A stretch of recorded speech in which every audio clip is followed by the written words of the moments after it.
This is Richard Cordray. He's the Federal Consumer Financial Protections Bureau Director.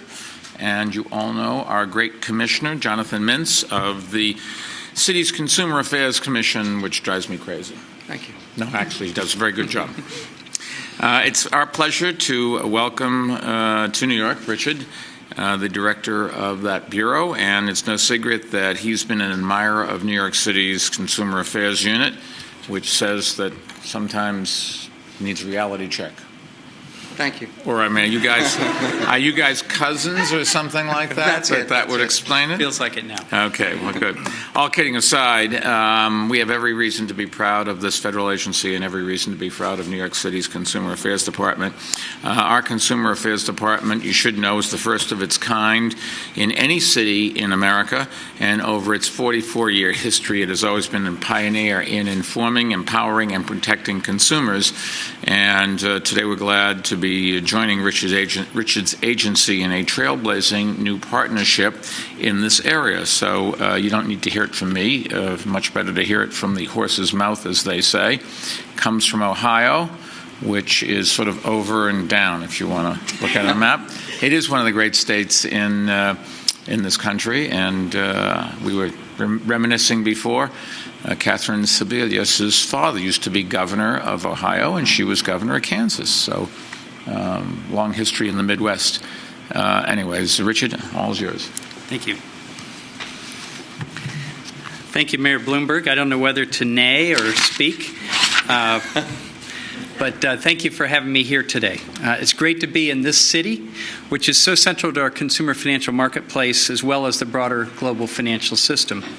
I'm especially happy to be here with Mayor Bloomberg and Commissioner Mintz, two of our country's strongest advocates for consumer rights. They work very hard to protect New Yorkers from unfair and predatory practices, and they have become our great partners who set an example for all of us at the Consumer Financial Protection Bureau.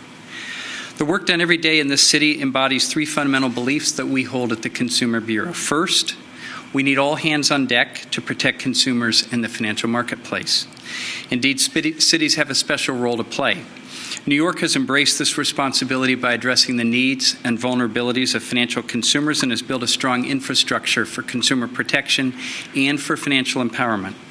Nationally, New York has been instrumental in launching the Cities for Financial Empowerment Coalition, working with cities from sea to shining sea, so to speak, to develop new strategies for municipal action.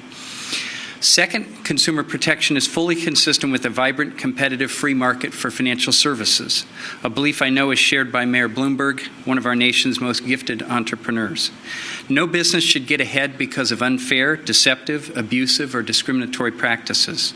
The Bureau was founded with a commitment to reasonable, even-handed oversight of the marketplace, and as I've said repeatedly, this is just as good for honest businesses as it is for consumers themselves. When regulation is applied or enforced unevenly across financial markets, fair competition suffers, and so do consumers. Third, consumer protection and financial empowerment should complement each other. The New York City Department of Consumer Affairs, under Jonathan, has integrated vigorous regulation and enforcement with a robust financial empowerment infrastructure. A prime example of this integration can be seen in the city's work on debt collection. Through an innovative strategic approach, city officials have sought to mitigate the effects of improper debt collection by strengthening the procedural requirements for collecting a debt through the courts. They've also provided direct assistance to those dealing with debts and collection by making financial counseling available at the financial empowerment centers. These financial empowerment centers have helped tens of thousands of low-income New Yorkers reduce their debts and manage their finances. The network of cities throughout the city is the product of the first local government initiative in the country with the specific mission to educate, empower, and protect individuals and families with low incomes.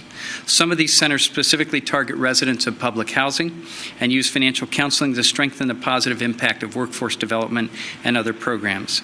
Other centers were opened specifically, as I understand, to help residents of the city rebuild their financial lives following Superstorm Sandy.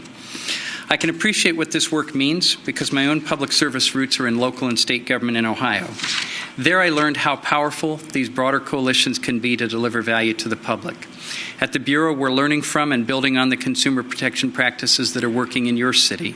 We want to reinforce and augment your consumer agenda, and we want you to be able to take advantage of new resources we can bring to the arena, including new analytical tools and insights into market trends.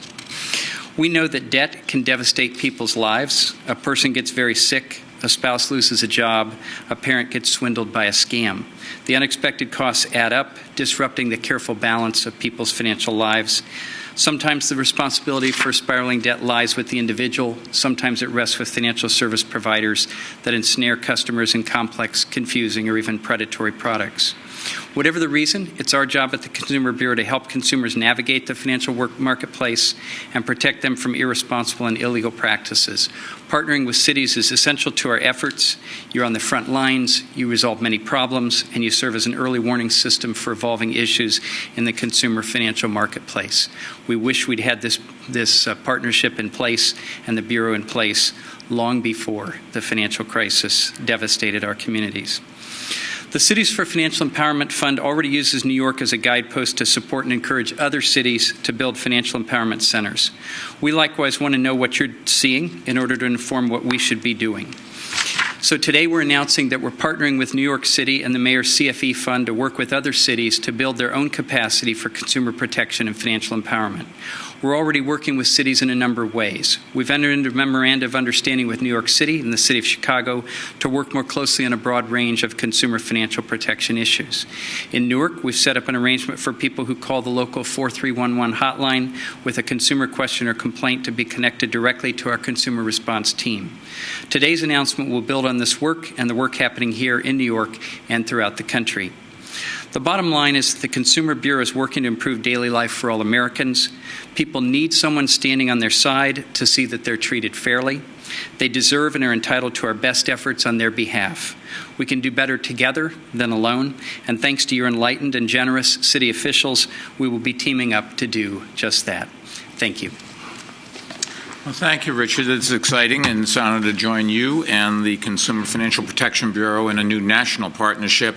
We're obviously very proud of all of our Consumer Affairs Department's work and what it does to help New Yorkers understand and use financial products and services wisely. Under Commissioner Jonathan Mintz's leadership, our network of financial empowerment centers has given more than 20,000 low-income New Yorkers professional, free, and confidential advice about managing their financial lives. And that kind of help has been especially important in the wake of the last national recession, which left so many people struggling with big debt burdens at a time when their incomes were hardest hit by the economic downturn. And it's why Bloomberg Philanthropies has been excited to help replicate the Financial Empowerment Center model in other cities throughout the nonprofit Cities for Financial Empowerment Fund. At the same time, the Consumer Affairs Department also has been very alert to protecting customers from all those that try to take advantage of them when their financial lives are in crisis. We've cracked down on unscrupulous debt collectors, on predatory payday loan operators and other dodgy lenders, and on other financial scammers of every stripe. And this combination of financial counseling, education, and fair enforcement, I think, is more important now than ever in New York and across the nation, and we certainly look forward to working with Richard and the new Bureau he leads in expanding the model of consumer action and protection to more cities throughout the United States. It is really exciting for us to do something for the citizens of New York, but there is a special satisfaction you get when we do something that is replicable around the world or across the country and where the rest of the country wants it. And federal government in particular recognizes its value. Being a leader just gives us an enormous amount of enthusiasm to go on and do other great things for the people of New York City, and hopefully our successors will do exactly the same thing. So let me turn the floor over to Commissioner Mintz. Jonathan? Thank you. Mayor's never happier with me than when I'm brief, so I will be brief. Well, I once pointed out to him that God created heaven and earth in 6 days, so you would think he could talk about consumer affairs in a little bit less than that. Thank you very much, everybody. Thank you. No, I'll tell you a great story. There's a museum Does in this New count York. in my time? It does. There's a museum in New York called the Newseum, and it's a museum to the news industry. It was financed by a lot of people in the news business, and there were 9 people that spoke at the dedication. It went on forever. Arthur Sulzberger Jr. went first, I went second, and then there were a whole bunch of people after us.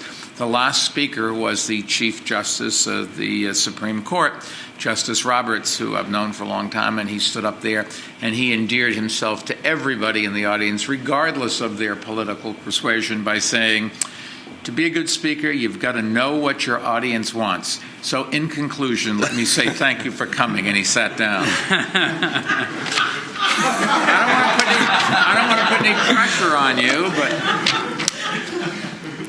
Thank you for coming. I just want to say... Please don't throw me in the briar patch. Thank you for coming. I just want to say really briefly, as you can tell and as many of you know, the mayor has really, for these last 11 plus years, helped make a priority what's so important about the view of consumer protection as being both important for consumers, both residents and our tourists, but also for businesses that are thriving in a vibrant economy and need that kind of fair competition. I also, just a really brief word to Director Cordray and the CFPB have been such great partners, doing some very important and careful work along the same lines, and really setting a new benchmark from my perspective on federal-city partnerships, which is really music to our ears. Navigating financial instability can be difficult, and knowing that there's someplace you can go for help, knowing that you can be both protected and empowered, is something that has really made a difference for tens of thousands of New Yorkers, and we look forward to working with the CFPB to help other cities do the same. Thank you. Does anybody have any questions on topic? Would be happy to take one. Yeah, this really is a good day, and I think, all kidding aside, this is an agency that has really made a big difference in a lot of people's lives directly. People who are not familiar with our customs. A lot of immigrants that come here don't know how our system works. A lot of people who are just starting their ways up the economic ladder and don't have any financial sophistication, don't know the implications of short-term decisions and spending too much or saving too little, or buying something they don't need, or getting taken advantage of by some company or store or contractor. And the Consumer Affairs Department has really made a very big difference in people's lives. It's a direct, they focus on individual problems and they make a big difference. So thank you for everything you've done. And it is a pleasure working with you, and all the best wishes. Thank you. Thank you, everyone. Thanks a lot.